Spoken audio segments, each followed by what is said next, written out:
Vamos a ver. Entonces, vamos a ver 7 principios fundamentales.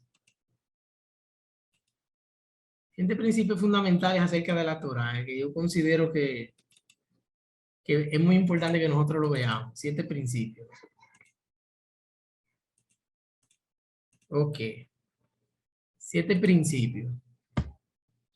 Principio número 1. La Torá fue escrita sin divisiones. Eso es algo que tenemos que tenerlo claro. Muchos de nosotros cuando, ¿verdad? Lo que se, nosotros nos convertimos y todas esas cosas, ya la Biblia estaba creada, todo eso. Y vemos divisiones de capítulos, versículos y todo eso.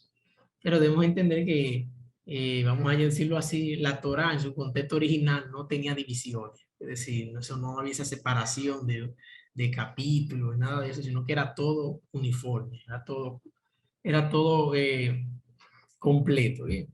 Eso ya, esas divisiones, se le va a agregar, eso lo agregaron los masoretas. Hicieron ese aporte ya aproximadamente en el año 500. Ellos le agregaron las vocales, le agregaron esos signos vocálicos, le agregaron esa separación. Entonces, ya a partir de ahí, entonces ellos le fueron dando esas divisiones de acuerdo al conocimiento que ellos tenían en ese entonces. Bien, continuamos. Bien, ese es el principio 1. La Torá no fue escrita sin divisiones. Bien, ese es el primero. Ahora bien, segundo principio, dice, en primera instancia se conoce como Torá a los primeros 5 libros del Tanaj. Hoy día se aplica a todo el libro del Tanaj. ¿Qué significa eso? ¿A qué se está refiriendo? Es decir, el conocimiento tradicional de la Torá, cuando se entiende por Torá, se está refiriendo a los 5 libros. Bien, son simplemente a los 5 libros. Pero ¿qué pasa? Ese concepto ya de Torá fue, vamos a decirlo así, fue evolucionando, no solamente a los 5 libros, sino que ya también se fue yendo un poquito más lejos a lo que es ya el Antiguo Testamento completo. Es decir, que ya cuando alguien o en el mundo judío, todo se dice, se habla de la Torá, entonces ya no solamente se está hablando de los 5 libros, no se está hablando ya del Tanakh, o sea, el Antiguo Testamento, como se conoce.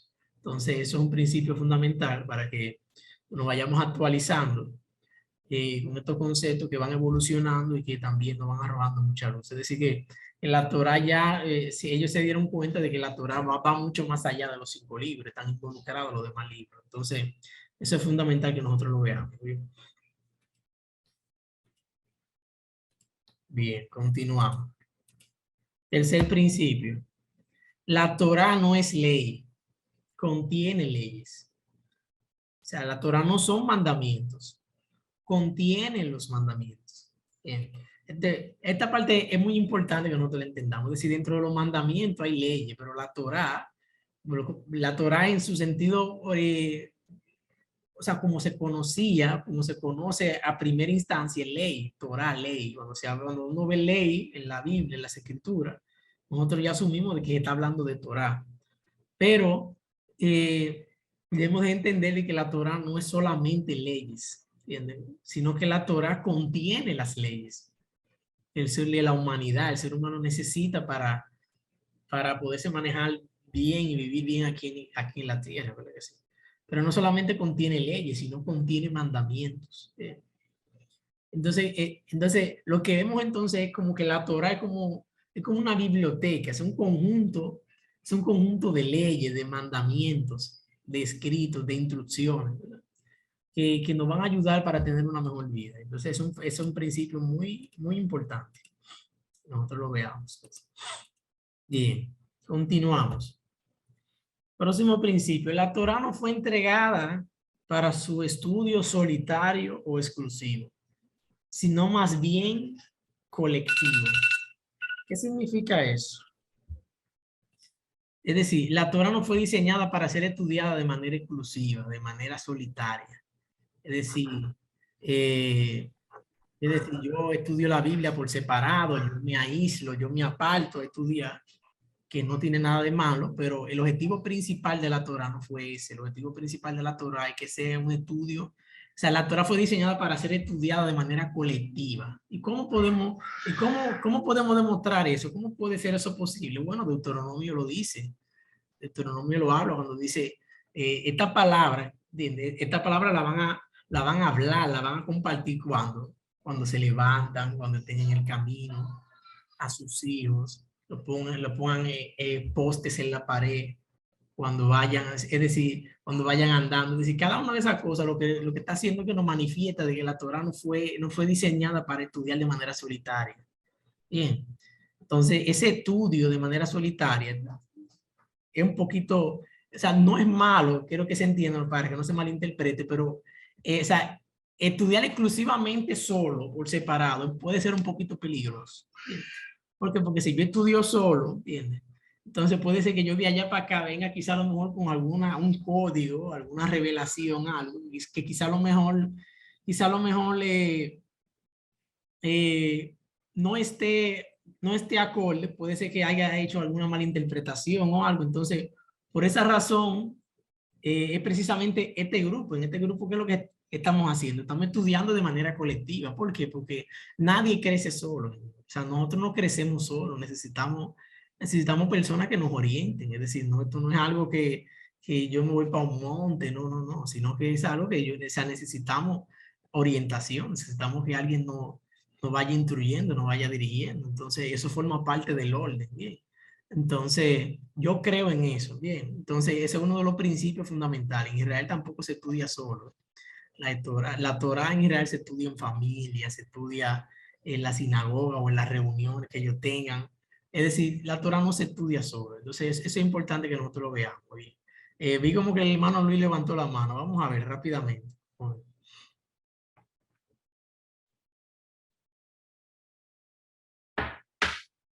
Adelante, Luis. No Sí, sé buenas si. noches. ¿Me Adelante. pueden oír bien, maestro? Dígame, lo escuchamos. Adelante.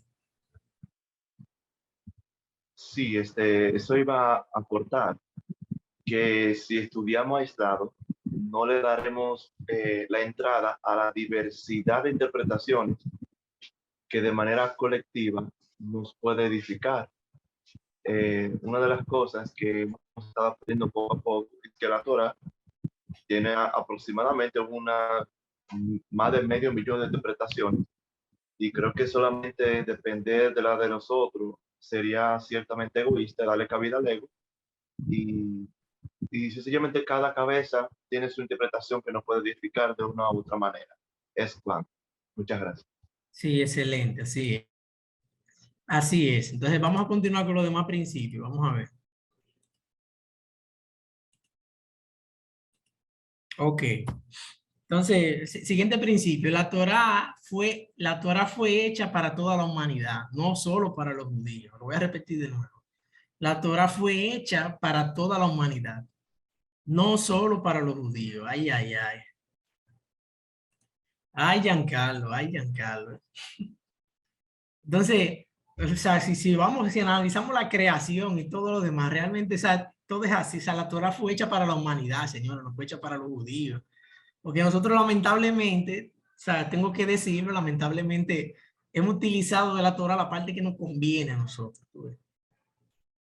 Bien, entonces, entonces, lo que no nos conviene a nosotros decimos, no, ese es para los judíos, eso es para ellos. Bien.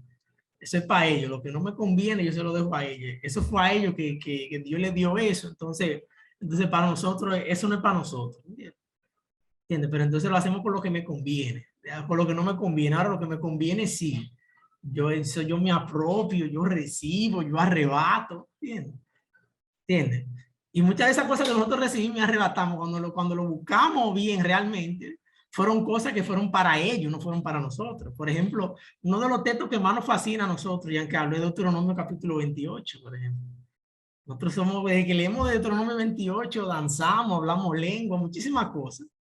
¿Entiendes? Nosotros recibimos eso, pero eso no fue para nosotros, eso fue para ellos. Bien.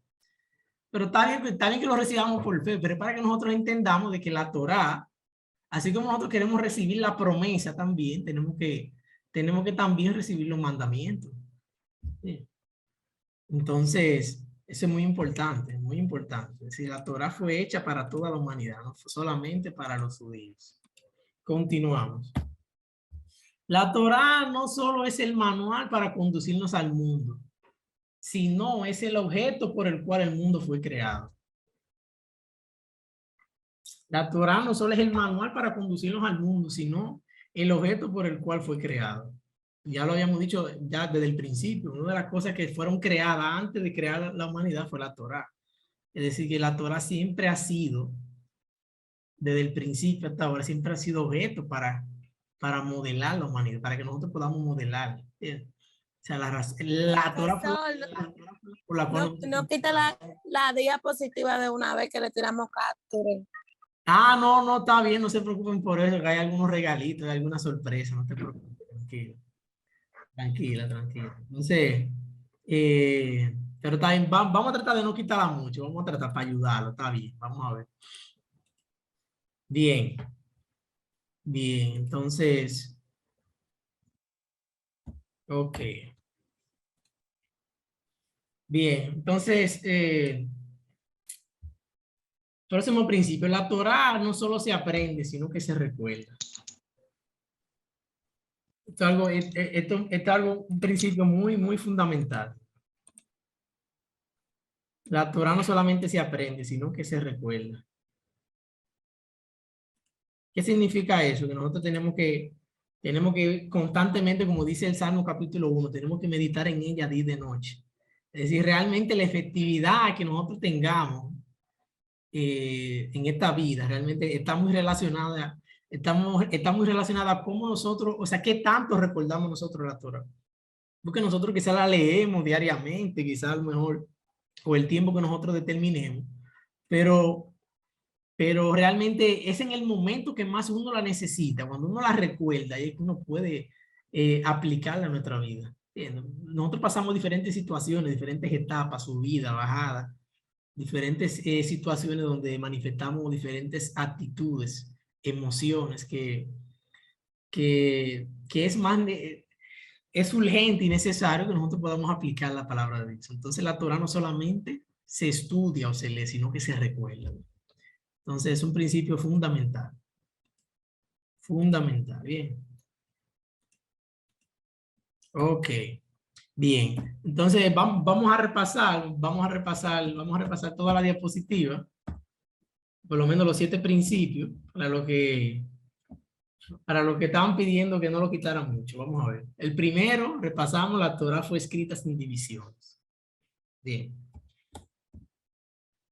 En primera instancia, ¿verdad? Se conoce como Torá los primeros 5 libros de la Torá, pero hoy día se aplica todo el Tanaj.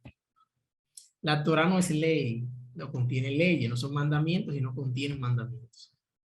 La Torá no fue entregada para su estudio solitario o exclusivo, sino más bien colectivo. La Torá fue hecha para toda la humanidad, no solo para los judíos. La Torá no solo es el manual para conducirnos al mundo, sino el objeto por el cual fue todo creado. Y por último, la Torá no solo se aprende, sino que se recuerda. Bien. Entonces,